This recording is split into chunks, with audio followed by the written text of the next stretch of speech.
Hello दोस्तों, तो आज के इस वीडियो में मैं आप लोगों के लिए लाया हूँ सोल लैंड 2 के एपिसोड का एक्सप्लेनेशन। तो जैसा कि हमने पिछले पार्ट में देखा था कि युहाओ स्टारर एम्पायर की आर्मी में एक नॉर्मल सोल्जर बनने की कोशिश करता है, मगर जब उसका सामना god of death soul guidance tool के साथ होता है तो उसे समझ आ गया था कि अब नॉर्मल सोल्जर बनने का समय नहीं है, बल्कि उसे जल्द से जल्द सैक एकेडमी जाना होगा, क्योंकि इस वक्त वहाँ पर जंग की सिचुएशन काफी ज्यादा बिगड़ चुकी है और सिर्फ प्रिसाइडन पेविलियन ही है जो कि इस जंग के बारे में कुछ कर पाए। और वहीं यह सब सोचते हुए युहाओ तुरंत सेक एकेडमी में वापस आ जाता है, जहाँ पर युहाओ की मुलाकात वांगडोंग से भी हो चुकी थी, मगर मिस वांगडोंग अपनी मेमोरी को खो चुकी थी, इसलिए उन्हें कुछ भी याद नहीं आता है और वह बुरी तरीके से डांट देती हैं। साथ ही वह कहती हैं कि दोबारा से मुझे वांगडोंग कहने की जरूरत मत करना, क्योंकि मेरा नाम टोंग वुडोंग है। अब आगे तो इस एपिसोड की शुरुआत टोंग सेट के डिसाइपल से होती है, जिनकी ट्रेनिंग में जस्सी उनकी मदद कर रहे थे। तभी अचानक से वहाँ पर जिज्ञासु को युहाओ आता हुआ दिखाई देता है, जिसे देखकर वो काफी खुश हो जाते हैं और कहने लगते हैं कि देखो यह तो युहाओ है। जो सुनकर वो सब लोग तेजी से युहाओ की तरफ बढ़ जाते हैं। यहाँ पर जोश युहाओ से कहने लगता है कि थैंक गॉड तुम वापस आ गए, क्योंकि पिछली बार जब तुम आए थे तो हम दोनों ने हाथ भी नहीं मिला पाया था और उसके बाद तुम पता नहीं इतने दिनों से कहाँ गायब हो गए। वैसे खुशी की बात यह है कि सब लोग ही लेवल 17 में प्रमोट हो चुके हैं। जो सुनकर युहाओ भी खुश होते हुए उन्हें कांग्रेचुलेट करता है, साथ ही कहता है कि यह अच्छी बात है। जो कहते हुए अचानक से युहाओ की नजर मिस नैनक्यू पर भी पड़ गई थी और उसे देखते हुए वो हैरान होकर कहता है कि नैनक्यू आखिर तुम यहाँ पर कैसे?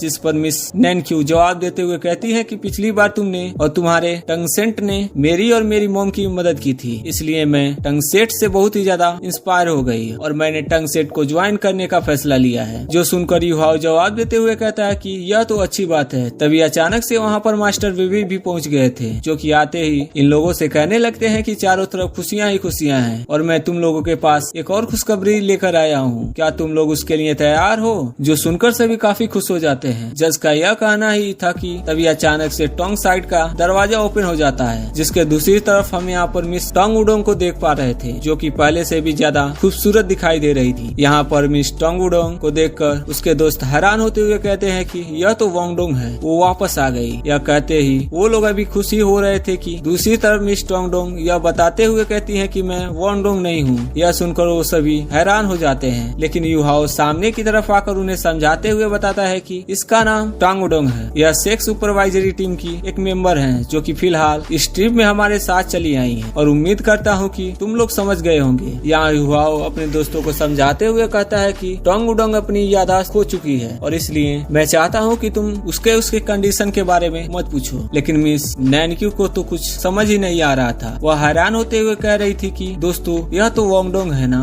तो आखिरकार हम वांगडोंग से ऐसा बात क्यों कर रहे हैं जैसा कि वो कोई और लड़की हो। इसके बाद अब हम यहाँ पर देखते हैं कि इन लोगों का ग्रुप इकट्ठा हो गया था। तो युहाओ अपने दोस्तों से कह रहा था कि मिशन पर जाने से पहले क्यों ना मिस्टर बेबी जेसुसी और मिस यंग के लिए सोल रिंग्स हासिल करने के लिए हम लोग स्पिरिट पगोडा टावर जाएं, जिस बात से वो किसी को भी एतराज नहीं था। साथ ही जेसी खुश होते हुए कहता है कि हाँ युहाओ तुम ही हमारा स्पिरिट कॉन्ट्रैक्ट भी जनरेट करवाना। जो कहते हुए ये सब लोग स्पिरिट पगोडा टावर की तरफ रवाना हो जाते हैं। रास्ते में हम देखते हैं कि मिस जेंग वहाँ पर डोंग टोंग को बता रही थी कि कैसे शेकमी और टोंग ने हमेशा एक दूसरे की मदद की है, जबकि हम दूसरी तरफ देखते हैं कि सुशी भी चुपके से युहाओ से सवाल करते हुए पूछ रहा था कि यह तो वांगडोंग है, फिर हम इससे ऐसे बर्ताव क्यों कर रहे हैं जैसा कि वह कोई और हो। आखिरकार इसकी मेमोरी को क्या हो गया है और यह ठीक तो है। इस पर युहाओ जवाब देते हुए कहता है कि होश में आने के बाद इसने अपनी मेमोरी को खो दिया है और पता नहीं टोंग वुडोंग की मेमोरी वापस कब आएगी, लेकिन मुझे लगता है कि हमें उसे थोड़ा समय देना चाहिए। इसलिए जैसा चल रहा है वैसा चलने दिया जाए, ताकि वह धीरे धीरे अपने मेमोरी को ठीक कर सके। अब आगे की सीन में हम देखते हैं कि यह लोग स्पिरिट पगोडा टावर के नजदीक पहुंच जाते हैं। जहां स्पिरिट पगोडा टावर के पास पहुंचते हुए यहाँ पर मिस्टर बीबी कह रहा था कि स्पिरिट पगोडा टावर की लाइट एनर्जी काफी ज्यादा है। इस पर युहाओ जवाब देते हुए कहता है कि हाँ वो इसलिए क्योंकि हमने स्पिरिट पगोडा टावर को ऐसे ही डिश किया था। वो डायरेक्टली सनलाइट से लाइट एनर्जी को एब्जॉर्ब करके रिचुअल में इस्तेमाल कर सकते हैं। यहाँ युहाओ जब अपने दोस्तों को यह सब बता रहा होता, वहीं दूसरी तरफ हम देखते हैं कि स्पिरिट पगोडा टावर के मेंबर्स जैसे ही युहाओ को अपनी तरफ आता देखते हैं, वो खुश होकर फौरन उसे ग्रीट करते हैं और वेलकम करते हुए कहते हैं कि मास्टर युहाओ आप वापस आ गए। जिसके साथ ही वो सब लोग तेजी से यहाँ पर युहाओ के पास आ जाते हैं, उसे चारों तरफ से घेर लेते हैं। साथ ही साथ वो अपने मन में यहाँ पर सोल स्पिरिट को लेकर जितने भी सवाल थे वो और जितने भी प्रॉब्लम्स आ रही थी उन सारे प्रॉब्लम्स को एक एक करके बताने लगते हैं। वहीं दूसरी तरफ युहाओ इनके सवालों का जवाब भी दे रहा होता है। वांग डोंग भी दूर से यहाँ पर सब कुछ देख रही होती है और उसे समझ आता है कि युहाओ कितना ज्यादा खास है। इसके बाद युहाओ गार्डियन से कहता है कि अभी आज के लिए इतना काफी है, मुझे कुछ जरूरी काम करना है। उसके बाद हम देखते हैं कि वे लोग स्पिरिट पगोडा टावर के अंदर की तरफ रवाना हो जाते हैं। रास्ते में चलते हुए मिस टोंग डोंग युहाओ से सवाल करते हुए पूछती है कि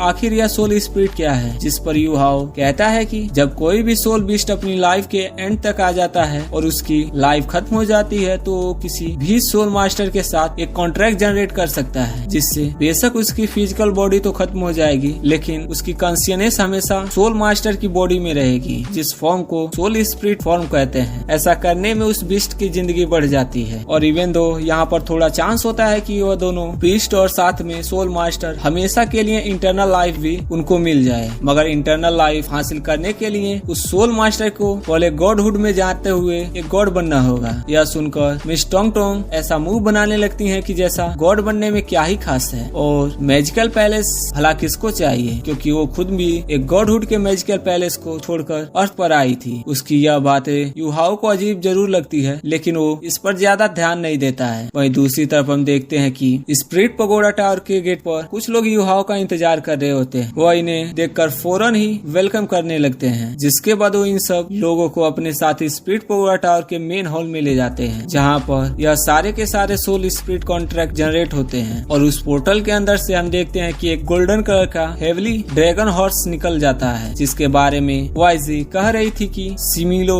यह है हेवली ड्रैगन हॉर्स, जिसमें वैसे तो एक प्योर ड्रैगन ब्लड लाइन है लेकिन बचपन के ट्रॉमा की वजह से वो कभी भी अपने ड्रैगन विंग्स को इन्वॉल्व नहीं कर पाया। हालांकि इसकी कल्टीवेशन 10,000 ईयर पुरानी हो चुकी है और अब तो इसकी जिंदगी भी एंड होती जा रही है। यह मरने वाला है, इसलिए वे भी तुम्हें इसकी मदद करनी होगी। वैसे भी तुम्हारे पास प्योर लाइट ऑरा है और ड्रैगन ब्लड लाइन भी है, यह तुम्हारे लिए बिल्कुल एक परफेक्ट फिट होगा। जो सुनकर मिस्टर बेबी धीरे धीरे आगे की तरफ बढ़ती है। उस हेवनली ड्रैगन हॉर्स की तरफ आते हुए यह कह रही थी कि प्लीज मुझे तुम्हारी मदद करने दो, मैं तुम्हारी मदद करने के लिए यहाँ पर आई हूँ। मैं जानती हूँ कि हमारे इंसानों की जिंदगी तुम्हारे मुकाबले काफी कम है, लेकिन अगर तुम मेरे साथ एक सोल स्पिरिट कॉन्ट्रैक्ट जनरेट करते हो तो मैं वादा करती हूँ कि मैं अपनी पूरी जान लगा दूंगी तुम्हारी जिंदगी को ज्यादा से ज्यादा लंबी करने के लिए। एक दिन मैं तुम्हें अपने साथ गॉडहुड तक लेकर जाऊंगी। अब इसके बाद हेवली ड्रैगन मिस्टर बेबी की बात से एग्री हो गया था, जो देखकर उसके दोस्त काफी खुश हो जाते हैं। वहीं दूसरी तरफ हम युहाओ को धीरे धीरे सामने की तरफ बढ़ते हुए देखते हैं, जहाँ आते ही युहाओ कहता है कि तैयार हो जाओ, मैं प्रोसेस शुरू करने वाला हूँ। और ये कहते हुए वह तुरंत गॉड इलेक्ट्रोलस की तलवार और त्रिशूल को बाहर निकाल लेता है, जिसका इस्तेमाल करते हुए यहाँ पर सोल स्पिरिट कॉन्ट्रैक्ट जनरेट करवाना शुरू कर देता है। इस कॉन्ट्रैक्ट के दौरान हम देखते हैं कि धीरे धीरे करके हेवली ड्रैगन हॉर्स की बॉडी गायब हो रही थी और वो स्पिरिचुअल फॉर्म में आते हुए फौरन मिस्टर बेबी की बॉडी में जाकर समा जाता है। यहाँ पर इन दोनों के बीच ब्लड कॉन्ट्रैक्ट भी बन चुका था, क्योंकि हेवली ड्रैगन हॉर्स ने अपनी फिजिकल बॉडी को त्याग दिया था, तो इस वजह से हम देखते हैं कि वो अपने ड्रैगन विंग्स को भी इन्वॉल्व कर पाया था। साथ ही उसकी बॉडी भी ट्रांसफॉर्म हो चुकी थी और वो फिर उसे 70 से 72 लेवल तक पहुंचा गया था, जबकि साथ ही साथ उसे 4 सोल रिंग्स भी मिल चुके थे। यहाँ पर मिस्टर बीबी और हेवली ड्रैगन हॉर्स का बॉन्ड बनता हुआ देखकर उसे उसके दोस्त काफी खुश हो जाते हैं, जबकि हेवली ड्रैगन हॉर्स मिस्टर बीबी से कहता है कि आपका इसके लिए शुक्रिया। इस तरह मिस्टर बीबी उससे कहता है कि आज से मैं तुम्हें कियोन लॉन्ग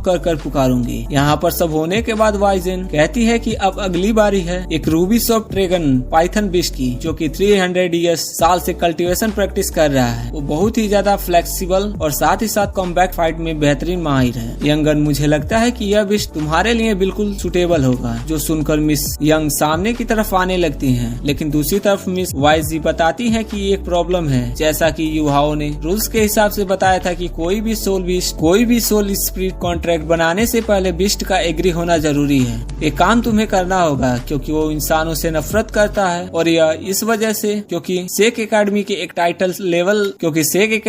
टाइटल लेवल डोलोसोम मास्टर ने उसे बुरी तरीके से इंजर्ड कर दिया था। यहाँ पर हम देखते हैं कि रूबी सब टेंडर पाइथन बीस्ट जो जख्मी हालत में इन लोगों के सामने आकर गिरा था, जिसके बाद वो बीमार पड़ गया था। अब उसे इंसान ज्यादा पसंद नहीं है। यहाँ पर हम देखते हैं कि वह सब ड्रैगन पाइथन बीस्ट जख्मी हालत में इन लोगों के सामने आ गिरा था। मिस जेंग तो उसके लिए काफी बुरा महसूस कर रही थी और वो अफसोस के साथ उसकी तरफ बढ़ने की कोशिश करती है, लेकिन सॉफ्ट टेंडर बिस्ट ने तो फौरन उस पर हमला कर दिया था, उसे हिट करके पीछे की तरफ भेज देता है। यह देखकर सुसी तो मिस यंग की मदद करने के लिए आगे की तरफ बढ़ना चाहती थी, लेकिन मिस्टर बेबी ने उसे ही रोक दिया था क्योंकि यह काम यंग को अकेले करना होगा। इवन की मिस वाइजी भी मिस यंग से कहती है कि अगर तुम चाहो तो तुम विड्रॉ कर सकती हो, लेकिन मिस यंग हार नहीं मानना चाहती थी और वो कहती है कि कोई भी बीच में इंटरफेयर नहीं करेगा। जो कहते ही वो दोबारा Ruby soft tender python beast की तरफ धीरे धीरे बढ़ने लगती है। जो देख उस पाइथन बिस्ट ने अपने पॉइजनियन स्प्रे से गुस्से के साथ मिस यंग पर हमला कर देता है, मगर क्योंकि मिस यंग के पास गोल्डन बॉडी है तो उसे ज्यादा असर नहीं होता है। लेकिन वो अभी भी अफसोस के साथ कह रही थी कि मुझे तुम्हारे लिए बुरा फील हो रहा है। मैं जानती हूँ कि हम इंसानों की वजह से तुमने काफी ज्यादा चोट खाई है। बेशक तुम हमें इंसानों से नफरत करते हो, मगर फिर भी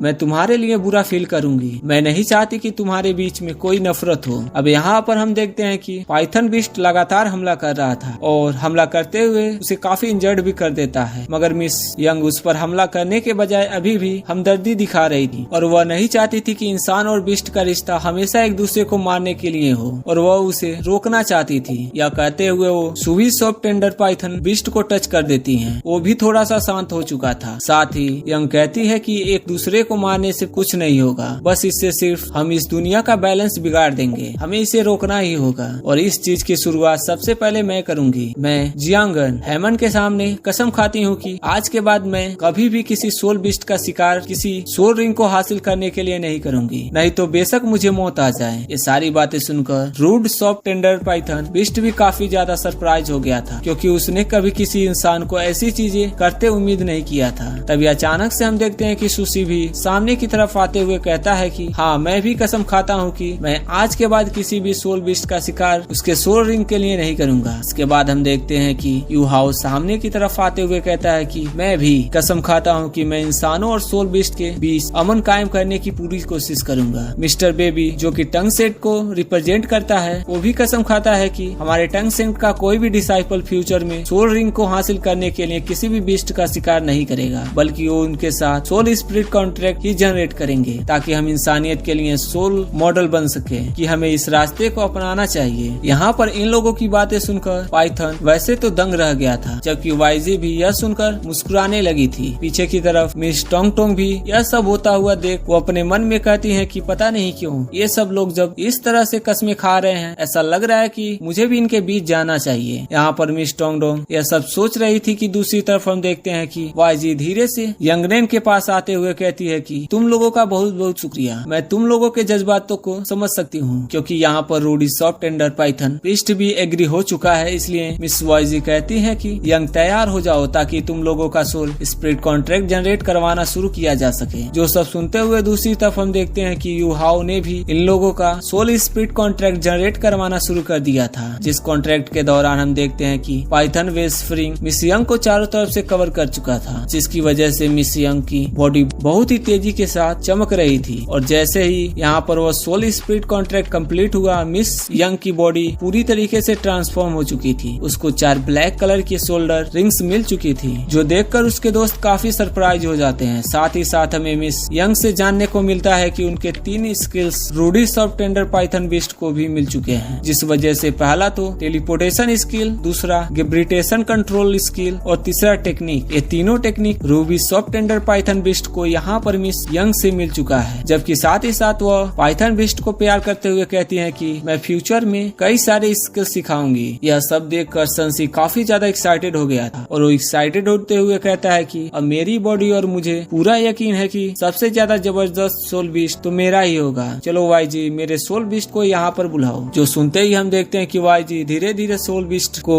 यहाँ पर समन करना शुरू कर देती है। यहाँ पर उस सोल बिस्ट की शेडो देखकर तो मिस यंग नेन को valley of love and passion की याद आ गई थी, जहाँ पर गॉडेंस ऑफ लव ने सुशी से कहा था कि क्योंकि तुमने अपने प्यार पर हार नहीं माना, तो इसलिए सुशी मैं तुम्हारे फ्यूचर के सोल बिस्ट के बारे में तुम्हें हिट देने वाला हूँ। जिसके बाद सीन शिफ्ट होकर वापस से प्रेजेंट में आ गई थी, जहाँ पर वो काफी ज्यादा स्ट्रॉन्ग दिख रहा था, जिसे देखकर सुशी काफी ज्यादा खुश हो जाती है। मगर जैसे ही वो टर्टल बाहर की तरफ आया, अचानक से वो बेहोश होकर वह नीचे गिर जाता है। उसकी ऐसी सिचुएशन देखकर सब लोग काफी हैरान हो गए थे। तभी अचानक से वाईजी सामने की तरफ आकर यहाँ पर हमें बताती है कि यह है गोल्डन ड्रटाइस बिस्ट, जो कि सिर्फ 300 ईयर्स कल्टीवेशन कर चुका है। अभी इस टाइम पर तो इसे जवान होना चाहिए था, लेकिन पता नहीं कैसे यह बहुत ही ज्यादा लेजी के साथ डल होता जा चुका है। अगर ऐसे ही चलता रहा तो यह वक्त आने से पहले मर जाएगा, इसलिए तुम्हें इसे एक नई जिंदगी देनी होगी। जिस पर जस्सी भी उसकी बात मानते हुए कहती है कि बिल्कुल मैं ऐसा ही करूंगी। अभी इस सोल कॉन्ट्रैक्ट की वजह से हम देखते हैं कि जस्सी की जुबान वो शील्ड अपग्रेड हो चुका था। वो शील्ड पहले से काफी ज्यादा कूल और स्ट्रॉन्ग दिखाई देने लग रहा था। साथ ही हमें देखने को मिलता है कि जस्सी की जुआनो पोर्टल सोल भी अपग्रेड हो गई थी। वो अपनी मार्शल सोल जुआनो की फुल फॉर्म को अवेकन करने में सक्सेसफुली कामयाब हो चुकी थी। यहाँ सब कुछ काफी अच्छे से चल रहा। महसूस करता है कि पता नहीं क्यों, लेकिन यह गोल्डन टोटे कुछ हेजिटेट कर रहा है, जैसे कि वो कुछ छुपा रहा है। इसलिए वो वाईजी से कहता है कि वाईजी, ये soul spirit contract almost complete हो चुका है। आपको स्पिरिट पगोड़ा टावर में और भी कई सारे काम होंगे। अब यह मुझ पर छोड़कर आप जा सकती हैं। जिस पर मिस वाईजी भी खुश होते हुए कहती है कि शुक्रिया युहाओ मेरी सिचुएशन को समझने के लिए, और यह कहते हुए वो यहाँ से चली जाती है। मगर पीछे की तरफ हम देखते हैं कि मिस्टर बेबी समझ गया था। वो युहाओ से सवाल करते हुए कहता है कि युहाओ आखिर तुमने वाईजी को यहाँ से जाने क्यों दिया? जिस पर युहाओ मुस्कुराते हुए जवाब देता है कि जिसका गोल्डन टू डाइस के साथ सोल स्पिरिट कॉन्ट्रैक्ट कंप्लीट हो चुका था, और हम देखते हैं कि उसे एक रेड कलर की सोल रिंग भी मिल चुकी थी, जिसे देखकर तो सब लोग ही शॉक हो गए थे, क्योंकि यह रेड कलर की सोल रिंग 1 लाख ईयर्स पुरानी सोल रिंग होती है। जबकि दूसरी तरफ वह विश तो सिर्फ 300 ईयर्स पुराना था। इवन की मिस टोंग टोंग भी यह देखकर कुछ समझ नहीं पा रही थी कि आखिर यहाँ पर सब क्या हो रहा है। दूसरी तरफ हम देखते हैं कि सोल स्पिरिट कॉन्ट्रैक्ट की वजह से वो गोल्डन टोटाइटर वही गोल्डन टोटाइसस है जो अभी कुछ देर पहले ऐसे मरा मरा फील कर रहा था, और अब देखो इसकी इतनी लंबी जुबान निकल आई। दूसरी तरफ हम देखते हैं कि वह गोल्डन टोटाइसर उल्टी करते हुए अपने मुंह से एक क्रिस्टल बाहर निकाल देता है, जिसे देखते ही युहाओ पहचान गया था कि यह तो लाइफ गोल्ड क्रिस्टल है, लेक ऑफ लाइफ से। साथ ही वो गोल्डन टोटाइसस भी काफी ज्यादा खुश दिखाई दे रहा था कि आखिरकार यह लाइफ गोल्ड क्रिस्टल उसकी बॉडी से निकल गया। ये उसकी बॉडी में कैसे आया वो यह सब बताना शुरू कर देता है कि आज से कुछ अर्सों पहले वो लेक ऑफ लाइफ में चुपके से गया था, ताकि वो भी डाइट यान की तरफ खुद को इन्वॉल्व करके अपनी कल्टीवेशन को इम्प्रूव कर सके। उसकी यह बात सुनकर तो उसके दोस्त उसके लिए तालियां मारने लगे थे और उसकी वाहवाही करने लगे थे। मगर गोल्डन टोटाइसस बताता है कि यह सब कुछ इतने आसानी के साथ नहीं हुआ था।